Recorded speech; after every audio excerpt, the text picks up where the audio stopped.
Morning student. आज हम लोग अपनी क्लास से बच्चों बीए प्रथम वर्ष का जो आपका सेकंड पेपर है उसको आज कंटिन्यू करेंगे। पिछली क्लास में बच्चों हम लोगों ने प्रबंध के उत्प्रेरक साधन स्टार्ट किया था।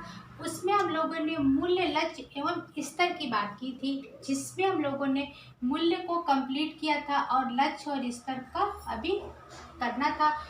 आज की क्लास में हम लोग अपना जो ये लक्ष्य है उस टॉपिक को आज स्टार्ट करेंगे और देखेंगे कि ये लक्ष्य मतलब क्या चीज़ है और इसका क्या रोल होता है, क्या भूमिका होती है प्रबंध के उत्प्रेरक साधन के रूप में। बच्चों, लक्ष्य यानी कि आपका गोल, आप अपने जीवन में क्या प्राप्त करना चाहते हो, हम अपने जीवन में क्या प्राप्त करना चाहते हैं, वो हमारा लक्ष्य कहलाता है। हर व्यक्ति का, हर मनुष्य का अपना अपना एक लक्ष्य होता है। किसी किसी के लक्ष्य सिमिलर भी होते हैं कि दो लोगों के एक लक्ष्य हो जाते हैं। बहुत से लोगों के लक्ष्य अलग अलग होते हैं। किन्हीं को कुछ का लक्ष्य होता है, किसी को बहुत पेंटिंग का शौक है तो पेंटर बनना चाहता है, कोई डॉक्टर। तो हर व्यक्ति का लक्ष्य अलग अलग होता है। वो अपने जीवन में अपने ज्ञान से, अपनी योग्यता से उस लक्ष्य को पाने की पूरी कोशिश करता है कि हमें वो लक्ष्य की प्राप्ति हमें हो जाए। तो बच्चों, हम लोग यहाँ पे होम मैनेजमेंट की बात कर रहे हैं कि उसमें मैनेजमेंट में लक्ष्य, तो कोई भी चीज़ हम मैनेजमेंट करते हैं या मैनेजमेंट की प्रक्रिया, तो एक उसका गोल होता है कि इस पर्पस से इस मैनेजमेंट को किया जा रहा है, यानी कि प्रबंध की प्रक्रिया को किया जा रहा है। प्रबंध की प्रक्रिया में आयोजन, नियंत्रण, जो आपके चार स्टेप थे वो हमेशा कंटिन्यू चलते रहेंगे। तो वो मैनेजमेंट की प्रक्रिया जो आपके है आपके प्रबंध की जो प्रक्रिया है, उस प्रबंध को किस लक्ष्य से बनाया जा रहा है, किया जा रहा है, उस चीज़ के बारे में हम कहते हैं कि हमारा लक्ष्य क्या है। क्योंकि ये होम मैनेजमेंट की बात है, तो एक घड़ी घर की संचालिका होती है, उसके जीवन में लक्ष्य क्या होगा? उसका लक्ष्य होगा बच्चों अपने परिवार के सदस्यों से संबंधित होगा। ठीक है, कि वो अपने परिवार के सदस्यों को कैसे अच्छे से रखे, उनके स्वास्थ्य से संबंधित, एक घर का अच्छा माहौल कैसे बने। जो सारी तमाम चीज़ें होती हैं ये किस पर डिपेंड करती है? घर की संचालिका पे, यानी कि घर की संचालिका।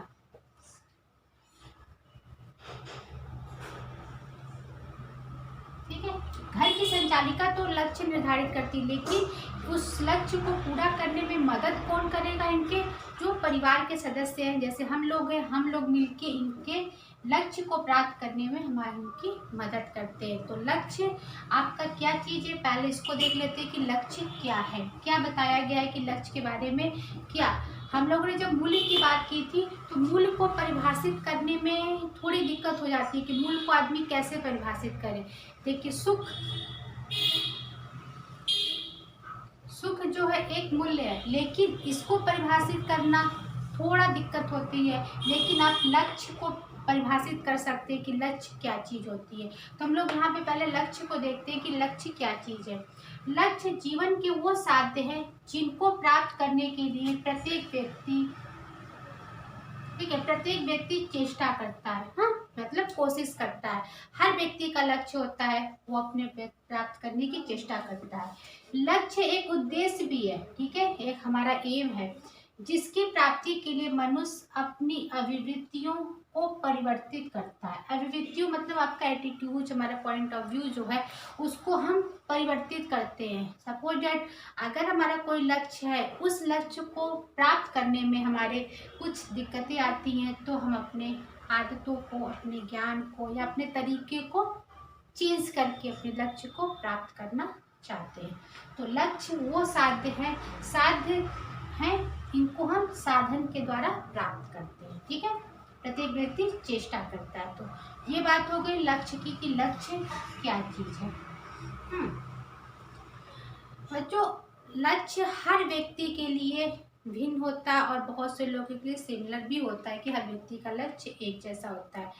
ये जो लक्ष्य की बात है, जो हम लोगों के परिवार के कंडीशन पे बहुत ज़्यादा डिपेंड करती है। हमारे परिवार का माहौल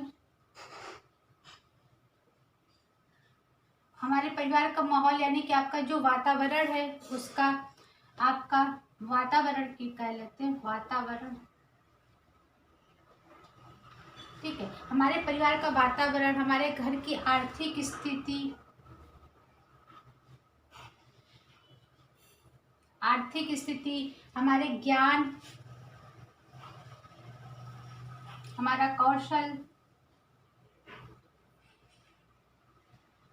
ठीक है, इन सारी चीज़ों पे हमारा जो होता है ये आपका लक्ष्य निर्धारित करता है।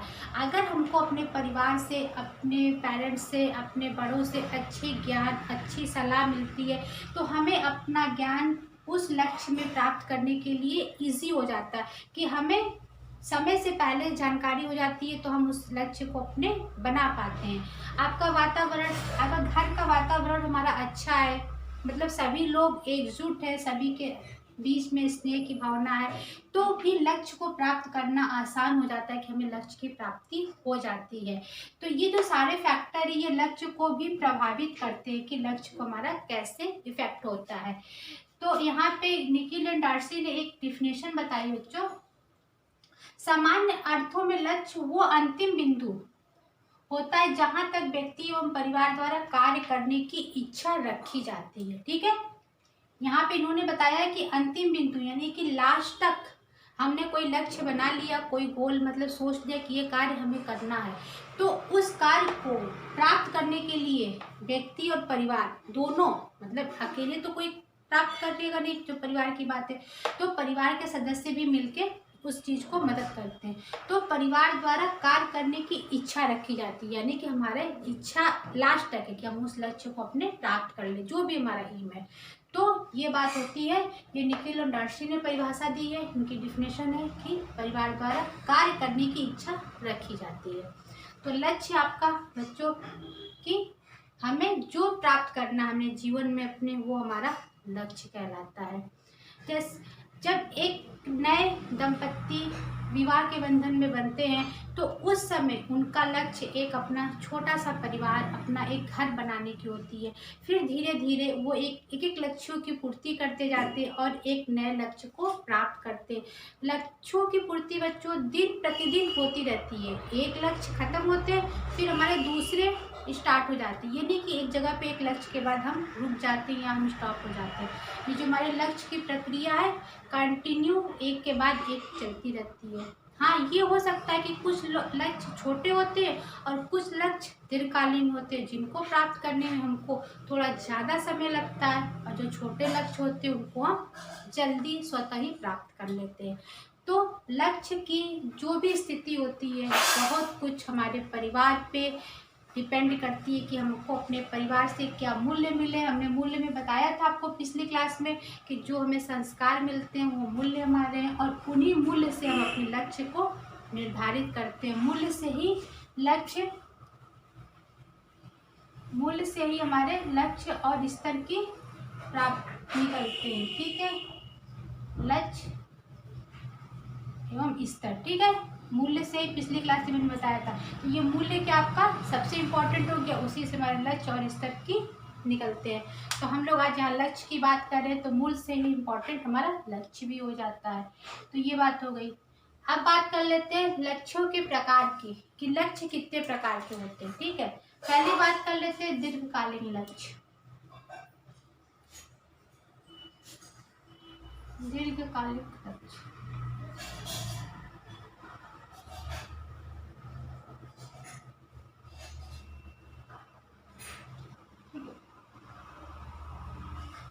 दीर्घकालीन लक्ष्य यानी कि लंबे समय तक के जो लक्ष्य निर्धारित होते हैं वो हमारे दीर्घकालीन लक्ष्य होते हैं। जैसे कोई घर का, किसी परिवार का एक घर बनाने का सपना होता है, या अपने बेटे को डॉक्टर या इंजीनियर किसी बड़े पोस्ट पे पहुंचाने का सपना होता है, तो वो लक्ष्य क्या होता है, उनका दीर्घकालीन लक्ष्य कहलाता है कि उस लक्ष्य को पूरी करने में इनको टाइम लगेगा, लेकिन वो कोशिश पर डे करते रहेंगे, उस कोशिश को करते रहेंगे। जैसे बेटी की शादी का, ठीक है, शादी का भी एक जो होता है ये दीर्घकालीन लक्ष्य होता है। ठीक है, शादी करनी है बच्चों की तो ये दीर्घकालीन लक्ष्य हो गया। और परिवार के सदस्यों के आपका स्वास्थ्य का, अपने घर के माहौल को हम अच्छा बनाए रखें, वातावरण को, आपसी सहयोग और संभावना की भावना। तो ये सारी चीज़ें क्या कहलाती है? दीर्घकालिक लक्ष्य कहलाती हैं। कभी कभी ये लक्ष्य बीच में बाधित भी हो जाते हैं, यानी कि कुछ देर के लिए रुक जाते हैं, लेकिन फिर इंसान जिसको वो लक्ष्य की प्राप्ति हो उस लक्ष्य को प्राप्त करता है। तो आपकी ये दीर्घकालीन लक्ष्य की बात हुई। बच्चों ये ऑब्जेक्टिव पेपर है, तो यहाँ पे एक जैसे क्वेश्चन बना कि लक्ष्य कितने प्रकार के होते हैं। तो लक्ष्य कितने प्रकार के होते हैं? लक्ष्य 3 प्रकार के होते हैं। ठीक है, कहीं कहीं कभी कभी किसी राइटर ने 2 प्रकार भी बताया है कि लक्ष्य 2 प्रकार के होते हैं, लेकिन आंसर में अगर हो तो 3 लक्ष्य, मतलब 3 प्रकार के लक्ष्य की बात कही गई कि लक्ष्य 3 प्रकार के होते हैं। ठीक है, ऑब्जेक्टिव क्वेश्चन इसलिए बीच बीच में जो क्वेश्चन आते हैं। अब बात आती है अल्पकालिक लक्ष्य की।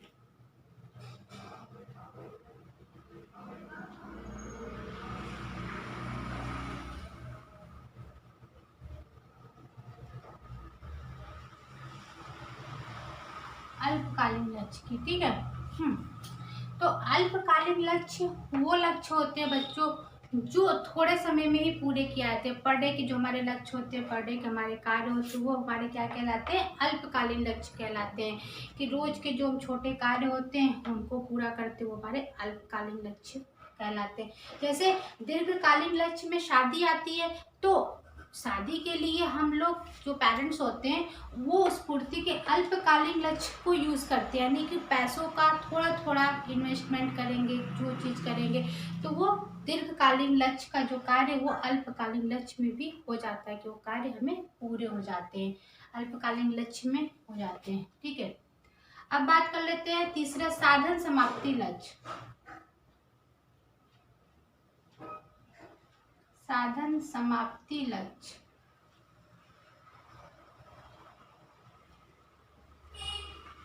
ठीक है। साधन समाप्ति लक्ष्य यानी कि ये लक्ष्य वो लक्ष्य होते हैं जब तक हमारे पास कोई साधन है उसके द्वारा हमने कार्य को किया, जब साधन आपका खत्म हो गया तो हमारा लक्ष्य भी पूरा हो गया। सपोज डैट जैसे हमें फ्लावर मेकिंग या फूल सज्जा करनी है घर में, तो हम बागीचे से या बाजार से फूल ले आएंगे। ठीक है, फूल सज्जा, फूल ले आएंगे और उससे घर को सजाया। ठीक है, फूल आ गए या बागीचे से फूल तोड़ा, जब बागीचे से हमने फूल तोड़ा तो उसी समय हमारा वो लक्ष्य पूरा हो गया कि हमने फूल तोड़ लिया, हमारे साधन समाप्त हो गए। साधन से हमारे साध्य की पूर्ति हो गई, तो हमारे वो लक्ष्य हो गया। एक एग्जाम्पल और इसका है कि जैसे हमें बैंक से पैसे निकालने हैं, हमने अपनी चेक को फिल किया, चेक के द्वारा बैंक से विड्रॉ ले लिया, तो चेक को हमने डिपॉजिट कर दिया, तो उस समय साधन के द्वारा हमारे साध्य की पूर्ति हो गई, हमें पैसे मिल गए, तो वो हमारा क्या हो गया? साधन समाप्ति लक्ष्य हो गया। कि चेक बैंक में चला गया, हमें पैसे मिल गए, तो हमारा साधन समाप्ति लक्ष्य हो गया। छोटा सा लक्ष्य था हमारा, तुरंत वो पूरा हो गया। तो इस प्रकार बच्चों ये हमारे 3 प्रकार के लक्ष्य होते हैं, दीर्घकालिक लक्ष्य, अल्पकालिक लक्ष्य और साधन समाप्ति लक्ष्य। ठीक है, इन्हीं लक्ष्यों के द्वारा, इन्हीं 3 प्रकार के लक्ष्यों से हम सारे लक्ष्यों की अपनी पूर्ति करते हैं और उनको आगे कंटिन्यू करते रहते हैं। अब बात आती है बच्चों लक्ष्य की विशेषताएं। ठीक है, लक्ष्य की विशेषताएं क्या है? पहला है कि लक्ष्यों की श्रृंखला होती है। ठीक है, मतलब एक चैन होती है।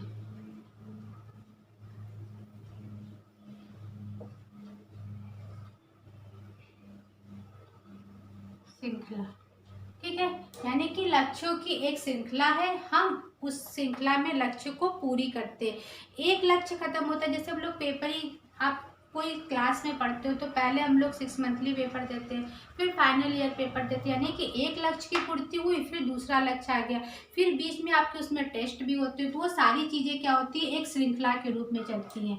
गृहिणी घर में भी सारे कार्य करती है सुबह से लेकर शाम तक के, तो सुबह के कार्य पूरे हो गए, फिर दोपहर के, फिर उसके, तो ये जो लक्ष्य की श्रृंखला है ये कंटिन्यू चलती रहती है और जाके शाम तक में वो श्रृंखला पूरी होती है, फिर नेक्स्ट डे वो श्रृंखला फिर स्टार्ट हो जाती है। तो ये लक्ष्यों की श्रृंखला होती है, इसमें एक के बाद एक के बाद एक नए लक्ष्य आते रहते हैं। अब दूसरी है लक्ष्यों में परिवर्तन। हमारे लक्ष्यों में परिवर्तन हो सकता है, सपोज दैट जैसे किसी का सपना हो कि बहुत बड़ा अच्छा मकान बनाना है, ठीक है, मकान तो उसने बना लिया, लेकिन अगर उसे फाइनेंशियल प्रॉब्लम हो गई या कुछ हो गया तो अपने बजट को ना करके वो अपने कम बजट में ही उस मकान को पूरा करेगा, उसके लक्ष्य में परिवर्तन हो गया। कभी कभी होता है गृहिणी कोई कार्य को सोचती है कि आज ये करना, लेकिन वो चीज़ों को ना करके उस अपने लक्ष्य में परिवर्तन कर देती है, उस कार्य को दूसरे दिन करती है। तो ये आपकी चीज़ क्या कहलाती है कि लक्ष्यों में परिवर्तन संभव है। फिर तीसरी विशेषता इसकी है कि सामाजिक समूह का प्रभाव। हाँ, हमारे लक्ष्यों पे सामाजिक समूह का भी प्रभाव पड़ता है। जैसे गृहिणी जो अपने परिवार को चलाने के लिए पूरे टाइम मेहनत करती है, पूरी चीज़ों को संभालती है, तो उसका सामाजिक समूह का भी प्रभाव पड़ता है। परिवार क्या है? समाज की सबसे छोटी इकाई होती है। परिवार से ही समाज में हमको अपने स्थान, अपनी चीज़ें मिलती हैं। तो सारी चीज़ें क्या होती हैं? सामाजिक समूह का भी हमारे लक्ष्यों पे प्रभाव पड़ता है। हम अपने परिवार से अपने मूल्य को प्राप्त करते हैं और उस मूल्य के द्वारा सामाजिक चीज़ों को देखते हैं। तो बच्चों, ये लक्ष्य की विशेषताएं थी कि लक्ष्यों की एक श्रृंखला होती है, लक्ष्यों में परिवर्तन हो सकता है और सामाजिक समूह का उसमें प्रभाव भी पड़ता है। तो बच्चों, प्रबंध के जो उत्प्रेरक साधन है, मूल्य, लक्ष्य एवं स्तर, इसमें हम लोगों ने मूल्य की बात कर ली और स्तर की बात, अरे लक्ष्य की बात कर ली, अब स्तर की बात है, ठीक है। तो मूल्य जो आपका है सबसे इम्पोर्टेंट हो गया, मूल्य आपका इम्पोर्टेंट हो गया, ठीक है, और उसी से आपके लक्ष्य और स्तर की प्राप्ति हो जाएगी। तो लक्ष्य हर व्यक्ति का, हर प्राणी का अलग हो सकता है और एक भी सिमिलर भी हो सकता है, लेकिन इस लक्ष्य को प्राप्ति करने के लिए हमारे परिवार के, हमारे अपनों की बहुत बड़ी भूमिका होती है, क्योंकि हमको अपने परिवार से जैसा ज्ञान मिलेगा, जैसा हमको कौशल होगा, जैसी में हम लोगों की योग्यता होगी, उसी हिसाब से हमारे लक्ष्य निर्धारित होते हैं। और उस लक्ष्यों को पूरा करने में हमें परिवार की मदद, समाज की मदद और खुद को, अपने आप को इस कदर होना पड़ता है कि हम अपने लक्ष्यों को अंतिम बिंदु तक, यहाँ पे निखिल इंडस्ट्री ने बताया कि अंतिम बिंदु तक प्राप्त करने की कोशिश करते हैं। और एक जो गृहिणी होती है,